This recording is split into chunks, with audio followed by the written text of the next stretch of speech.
El circo de la medianoche. Desde 1890, varias personas han contado historias, transmitidas de generación en generación, con rumores acerca de un circo sombrío. Con el tiempo, esta historia se ha ido perdiendo, pero mi abuela me dijo lo que algún día le contaron. Una historia sobre uno de sus tíos, un tío abuelo. Ella me dijo que el siguiente relato estaba escrito en su diario, el cual fue encontrado días después de su desaparición. En una mañana como cualquiera, mi abuelo y sus dos hermanos estaban ayudando a pintar el exterior de la vieja casa de mi madre, y un viejo desconocido pasó por el frente de la casa a toda prisa, avisando a todos que un circo venía a la ciudad. Y aquello era algo relativamente común. Mi abuelo y sus hermanos se apresuraron a la plaza central de la ciudad, donde por lo general se establecían los circos, para hacer una presentación breve de convocatoria al público. Una vez allí, no había nada, ni payasos, ni carros, solo unos carteles clavados a un poste. Supongo que aquello era más interesante que si hubieran hecho una presentación.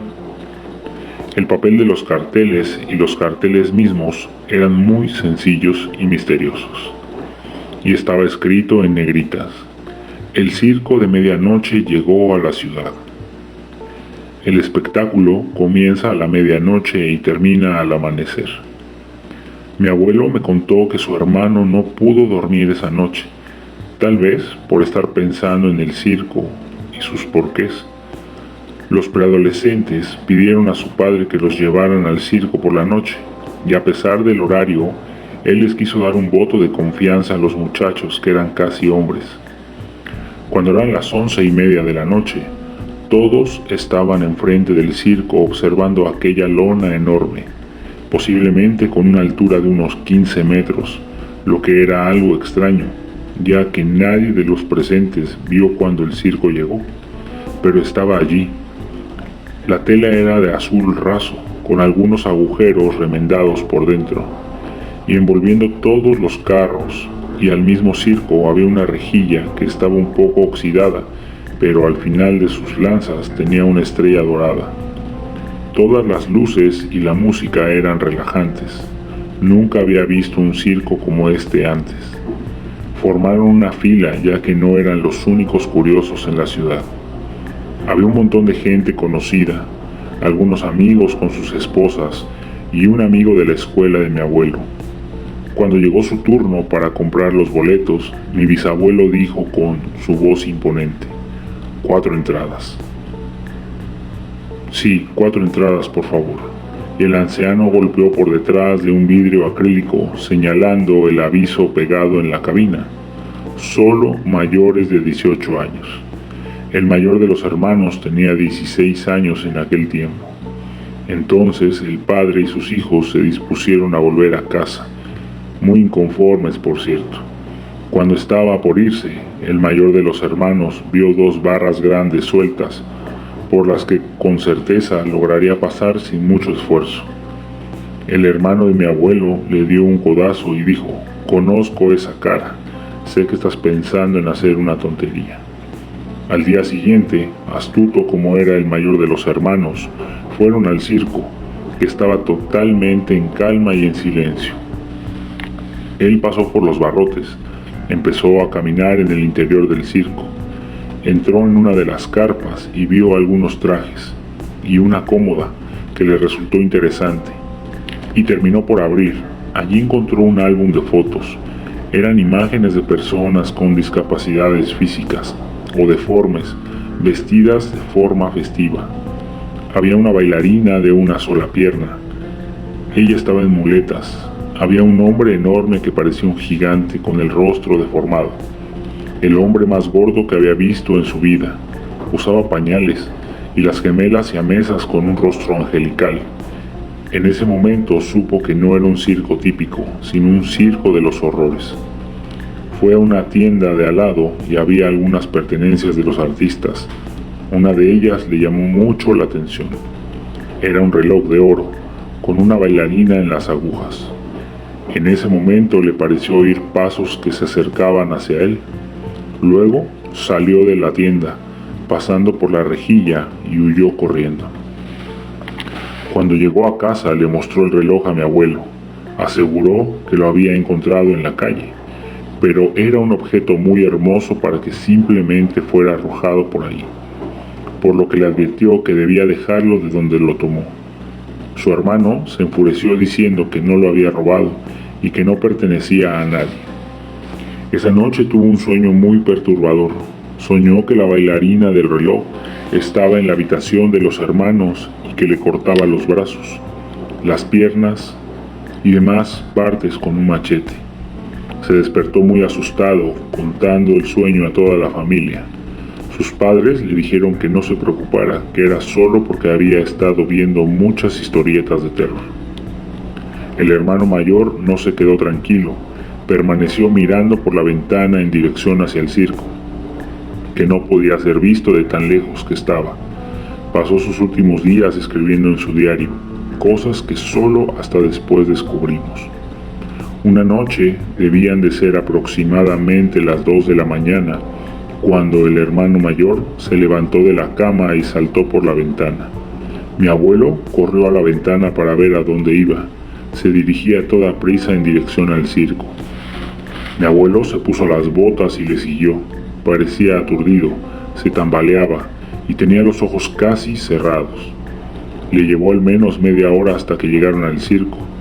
El hermano mayor entró en la tienda enfrente, sosteniendo el reloj en la mano, sin ni siquiera comprar un boleto para entrar. El vendedor de boletos vio a mi abuelo espiando a través de la parte delantera de la tienda de campaña y lo corrió de ahí. Se dirigió a la parte posterior del circo y siguió en su labor de espía para ver si lograba ver a su hermano. Esperó hasta el amanecer. Cuando dieron las 5:30 de la mañana, oyó un gran clamor en el lado derecho de la carpa. Se dio cuenta de que había otra rejilla suelta y pasó a espiar a través de la lona. Y allí estaba su hermano. Había sido capturado por 2 payasos muy raros con el rostro deformado. Ellos lo tenían asegurado, pero el chico no parecía estar despierto. Fue entonces cuando una bailarina sin piernas entró en la lona con un machete y cortó los brazos, las piernas del pobre muchacho. Mi abuelo dice que salió llorando y corriendo tan rápido como pudo. Regresó a casa todo sucio y sudoroso y los padres enojados le preguntaron si había una explicación para aquello y le dijo todo lo que había visto y sobre el reloj. El padre de mi abuelo llamó a la policía para que fueran a buscar a su hijo al circo, pero cuando la policía llegó al lugar, ya no había rastro del circo en el sitio. Mi abuelo casi se volvió loco, pero fue entonces cuando encontró el diario y pudo conocer la verdad acerca de lo que su hermano estaba sintiendo y sobre sus pesadillas. Llegó a una conclusión terrible. Su hermano ahora era una más de las aberraciones de aquel circo, que castigaba a los que robaban haciendo uno de ellos y arrancándoles algo que apreciaban. Benditas ánimas. A principios del 2017, perdí a la persona que más amaba en esta vida. El inmenso dolor y la frustración no me ayudaban a entender por qué se había ido. En su misa de cuerpo presente, el sacerdote dijo que su alma ya estaba en el cielo, o en el peor de los casos, penaba en el purgatorio buscando su redención. La verdad es que yo no era muy devoto ni entregado a Dios, solo creía en su existencia y punto. Cuando escuché las palabras tan crudas del sacerdote, despertó un temor en mí. Me dolía aún más la idea de que mi ser querido pudiera estar sufriendo. Así que compré libros de escatología y sobre el tema del purgatorio. Me daba terror imaginar que alguien que yo quise tanto pudiera estar sufriendo de aquella tormentosa manera. Eran las 12 de la noche de un naciente lunes, cuando escuché ruidos en mi casa.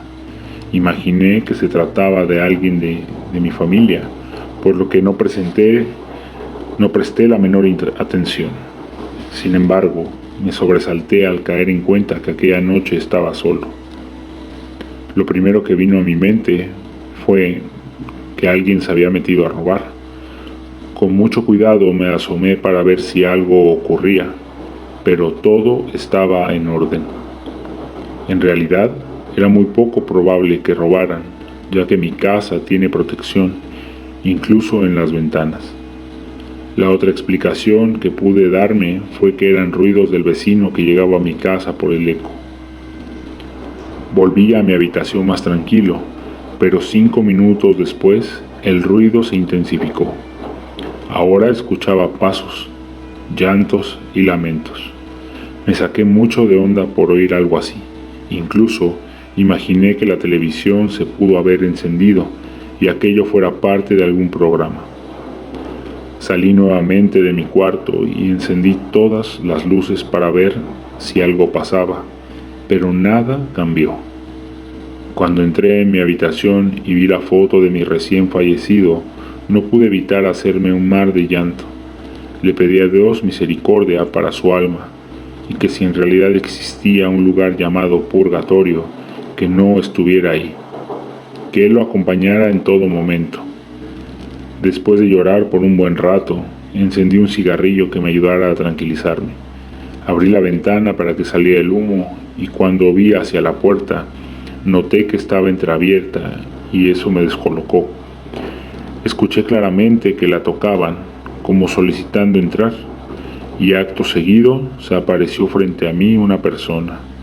Mi cuerpo se quedó congelado de la impresión. Frente a mí, un ser de pie, llorando y lamentándose. Y digo llorando porque aunque no le vi bien el rostro, podía escuchar claramente su respiración agitada y sus quejidos. No sé bien la razón, pero la idea de que estaba ahí para pedir ayuda llegó a mi entendimiento como un rayo. Pero un parpadeo, aquella alma desapareció. Horas después de haber visto, aún seguía en shock. Nunca le conté a nadie lo que había pasado, porque sabía que no me iban a creer. Luego de 2 días, una mañana de junio, fuera de mi casa había una señora llorando desconsoladamente. Llamé a mi hermano para que la viera conmigo. Él se asomó y muy desconcertado me dijo que ahí no había nadie. Pensé que alguien había pasado por ella o se había movido o algún punto ciego donde no la podíamos observar y hasta allí quedó el asunto. A las 10 de la noche de ese día, caminaba por la calle rumbo a mi casa. A lo lejos, vi como unos tipos caminaban directamente hacia mí y tuve la certeza de que me asaltarían, así que intenté dominar mi miedo lo más que pude. Venían a mí con paso resuelto hasta que de pronto se frenaron en seco. Cambiaron de acera. Como la calle estaba casi vacía, pude escuchar claramente cuando uno le dijo al otro: No venía solo. Cuando llegué a mi casa y entré a mi cuarto, escuché un susurro en mi oído que decía: ayúdame. Pensé que era mi imaginación, así que fui a la sala para ver si había alguien, pero de nuevo estaba la casa vacía. En eso volví a escuchar: ayúdame. Al voltear, a mis espaldas vi un ser con figura humanoide y varias manos que salían de la pared. Quise gritar, pero la voz se me ahogó en la garganta. Esa figura me preguntó: ¿por qué eres tan generoso con uno y a nosotros no nos abandonas? Ayúdanos, ten piedad de nosotros. Cerré los ojos y me armé de valor para preguntarle qué era lo que querían de mí. A lo que me respondió: la Santa Misa. No me la niegues, por favor. Yo me asusté tanto que busqué un frasco con agua bendita pensando que de esa forma iba a desaparecer. Cabe mencionar que, como les mencioné al inicio, yo no soy una persona muy creyente, pero desde que falleció mi ser querido, cada 8 días mandaba pedir una misa para él. Escuché que este gesto era un gran alivio para un alma en pena, según la Iglesia Católica. Cuando les arrojé el agua bendita, escuché varias voces que decían: más, más. Ahí comprendí que se trataba de las benditas ánimas del purgatorio. Con los libros que había conseguido, me documenté de que las ánimas buscan este ofrecimiento, además de oraciones y de agua bendita. A la mañana siguiente fui a la iglesia y ofrecí una misa para el descanso eterno de estas almas. En un cuadro que había de ellas les escribí en un papelito que por favor no se me volvieran a aparecer, que yo ofrecería misas por ellas, pero que no me buscaran de forma tan sorpresiva. Al parecer lo aceptaron porque luego de aquella noche no las volví a ver. Sin embargo, sé que siguen al pendiente de nuestro acuerdo. En una ocasión que me robaron en el transporte público, les dije que ese mes no podía dar el pago por su misa, y cuando caminaba de regreso hacia mi casa me encontré 2,000 pesos tirados. Esto lo juro por mi vida. En agradecimiento les mandé decir no solo una, sino 9 misas para su sufragio y su descanso eterno.